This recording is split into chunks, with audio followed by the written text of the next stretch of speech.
did you see from the offense watching the film back? Yeah, it's really since we talked yesterday, post game, just very, very similar. Really, what's changed? What's transpired since then is very happy flight home, and looking at the tape of the game, and really seeing the same thing. I mean, just a beautiful thing when the players, the coaches, the organization, the ownership, the fan base, believing and playing complementary, winning football. It's a beautiful thing. Justin had his highest time to throw this season, on average, was holding it over 3.5 seconds. We kind of talked about it after the game, as far as where the sack sort of related to that. When you watched the film, did you feel that way? That maybe guys weren't getting open down the field, and that sort of led to some of the sacks because he didn't know where to throw the ball. Yeah, Justin made 70% of his passes. Again, I thought, played. I thought it was a great game. The tackle, might put him on the. No, I'm not gonna put him on the on that. But we got nothing. I can't say it's a secret. But no, it's something where he showed his tackling ability, and that saved a touchdown. That was a. Remember I said he could play outside. He could be an edge rusher. He could be a tight end, and that was a tremendous tackle that saved us 4 points. Saved a touchdown. Saved a touchdown. They ended up scoring on that, but kind of like Tarheeb's play, Tarheeb, 2 interceptions, pick 6. Had a great game. The play where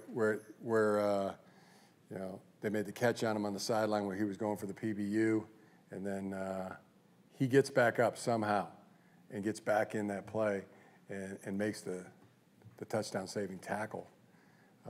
Just talking to him about it, so I mean, proud of him for all the other things he did, but I mean, warms the cockles of the heart that he made that play, and he was able to make that play. Pretty amazing, because that one did lead. That led to 3 points instead of a touchdown, and what did we win by? 4 points. Difference between a field goal and a touchdown, 4 points. Just incredible. So happy for him and us. But what were you asking me about? Yeah. Why do you think Justin? I mean, 70% of his passes completed. He gave no opportunities for turnover. There was the way he protected the ball, whether he was throwing it or in the pocket. When he got hit, no opportunities. Nothing was given there, and thought he made all the plays that he really could have. I mean, 70%, that's the gold standard for completion percentage, and when our best was needed the most. I mean, still looking at that 2-point conversion that the offense made. Josh Palmer, really great route by him, and making that contested catch, and Justin putting that ball, right where he did. I think I was talking about the defense a couple weeks ago. I mean, there were some things where we weren't perfect, things we can make improvements on. After watching the tape, I feel the same way. Offensively and defensively coming out of this game, more offensively, things we can be better at. But your call, I was thinking that about our defense a couple weeks ago after the Bengals game. Hey, we were at our best when our best was needed most, and feel the same way about the offense. We could do some things better, but we were at our best when our best was needed most. So, maybe just like the defense is going to translate, because that was a monster game by the defense. I mean, incredible performance by our defense. I mean, there's just so many guys to highlight. Derwin James, monster game. I love the picture of the interception. I have it, getting it framed. I mean, it's basement worthy. It's office worthy for any defensive back out there. I mean, catching a ball at its highest point, eyes, right on the ball. He also dominated the perimeter of our defense all day. 10 tackles, 2 TFLs, 1 interception. Khalil Mack had a dominating game as well. Didn't show up as much in the stat line as Derwin did, but he was also dominating the perimeter, strong versus the run. 3 tackles, 2 QB hits. Pretty impressive. And Tarheeb Still, 72 plays, 2 interceptions, pick 6, incredible tackle that kept them out of the end zone. I mean, they're never in till they're in. So any tackle that keeps them out of the end zone forces them to get the ball in the end zone. And then Tart, Tito, the guys up front, keeping them out of the end zone. That was huge. So turnovers, just holding them to as many points as we needed to win. Great complimentary football. I mean, winning, guardians of victory was our defense. Poona Ford had an incredible game. 2 tackles, 4 assists, 1 PBU, 1 QB hit. Troy Dye is, if there's anybody to highlight, Troy Dye had an incredible game. 18 tackles and 10 solo tackles. Had a PBU, critical open field tackle on number 7. Dan Henley had, his 15 tackles.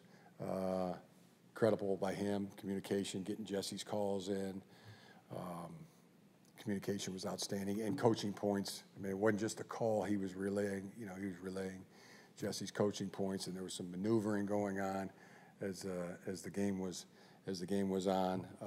Great job by Jesse. Marcus May, the safeties. On a short week, Marcus May coming in and our guys getting him coached up and to get an interception. It was really incredible. He also had 3 tackles. And Tony Jefferson was a huge tone setter in the game as well. 8 tackles. That second play of the game, block destruction through one of their, I think it's their best blocking receiver, and also to make the tackle.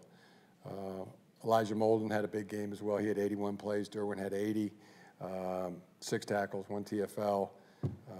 And he was a great communicator, Elijah was, in the back end. But it was, our defense, huge monster game. And 3 field goals by Cam Dicker. Also really good, no penalties on special teams. It was complimentary football, and that's a beautiful thing. Do you have any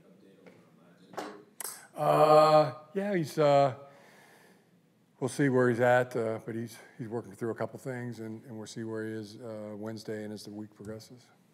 the possibility that he will practice this week? We'll see, but like all the guys, just see how they progress, as the week moves along.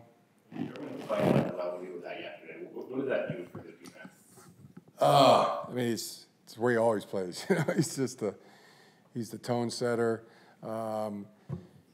He's the one player that, and there's he's not the one player of all time or anything like that, but man, is he the player that he's going to do anything and everything in his power to make sure your team doesn't lose. And he's the leader. I feed off of him. He's the tone setter. I'll get in trouble with, I was trying to find somebody, I love him. I'm going to say that. I love Derwin James and appreciate him and just respect for the way he plays the game and who he is off the field, who he is on the sideline, in his leadership and his coaching points. I mean, he's always talking football. I mean, I try to catch him talking about something else other than football, and you know, or having a down day or a bad day. You know, he's just never boring. It's always a pleasure to be around Derwin James, and what a game. I'm getting that picture framed. Is he ever not talking about football to you? I haven't caught him yet. Yeah. I mean, I've directed conversation a few other places, you know, at times, and you know, pretty. He's talk some cars here and there, you know. He's him and my son know a lot about cars, so Derwin talked to my son a little bit about that, Jack, and just stuff, you know. My kids love him, you know.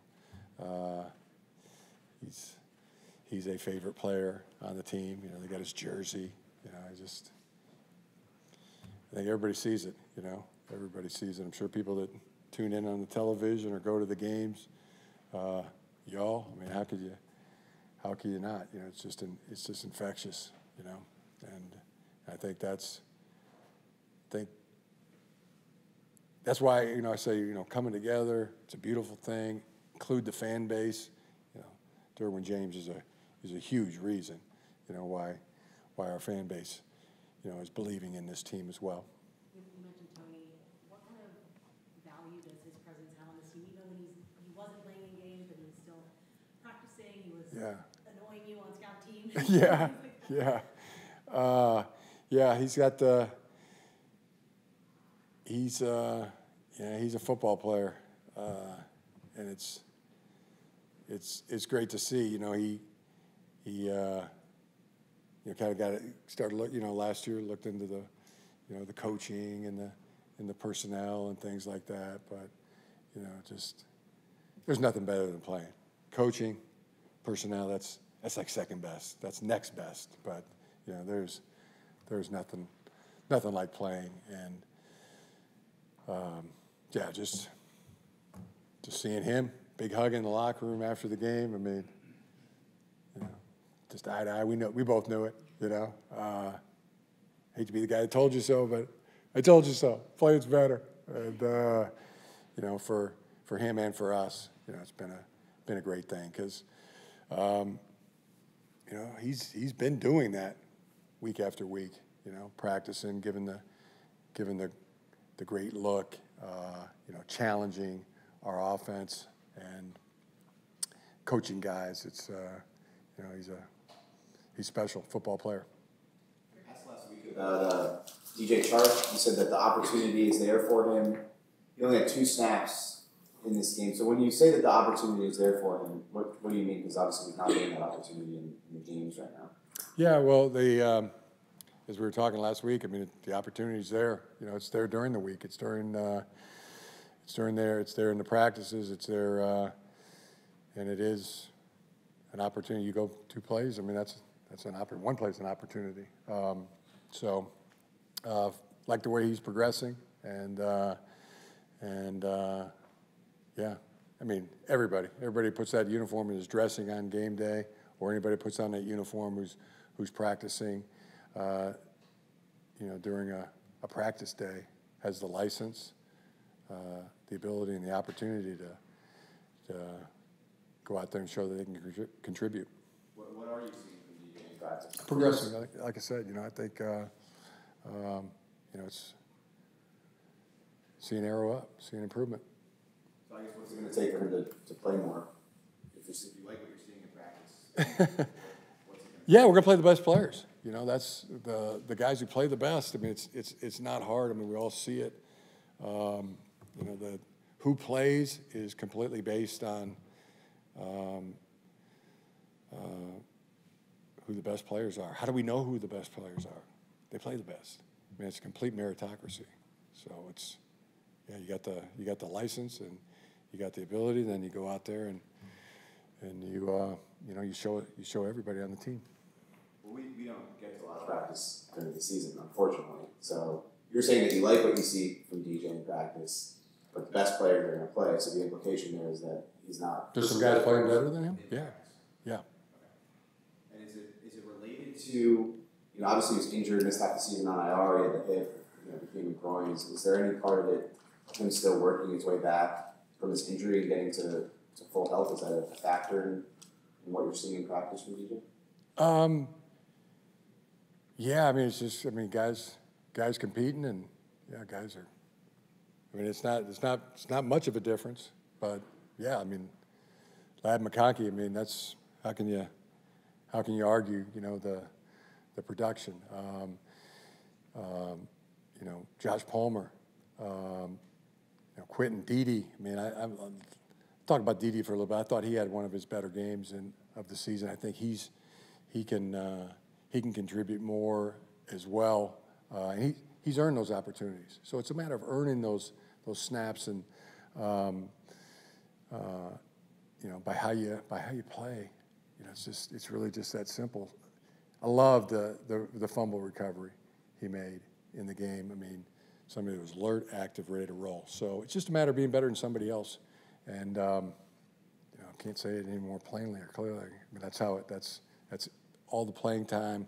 Who starts, who plays is based on a meritocracy.